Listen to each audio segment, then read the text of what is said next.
नमस्कार मंडळी, बघा चिमण्या किती छान बसलेले आहेत सकाळी सकाळी आमच्या दारात.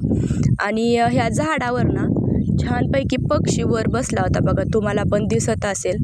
मी त्याला उठवण्याचा प्रयत्न केला बरं का, पण ते उठून लगेचच 1 सेकंदाच्या आत दुसऱ्या झाडावर जाऊन बसलेला आहे बघा, लगेचच उठून. आणि एवढा छान होता ना ती पक्षी. हे बघा, पावसामुळं एवढी छान झाडं झालेत ना, उठल्या उठल्या या झाडांकडे बघून ना मन प्रसन्न होऊन जातं बरं का. आणि ह्या झाडाचं नाव काय आहे माहिती आहे का तुम्हाला? या झाडाचं नाव ना पानफुटे, औषधी वनस्पती आहे बरं का ही.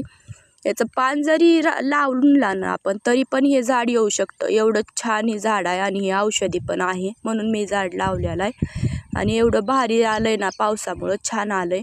आणि चला, आजचा सुविचार आहे, न पटणाऱ्या गोष्टी सोडून द्यायला शिका, कारण घेतलेला श्वास सोडल्याशिवाय पुढचा श्वास घेता येत नाही. शुभ सकाळ तुम्हा सर्वांना. कसे आहात तुम्ही सगळे? मजेत आहात ना? व्हिडिओ आवडल्यास सबस्क्राईब प्लीज. बाय.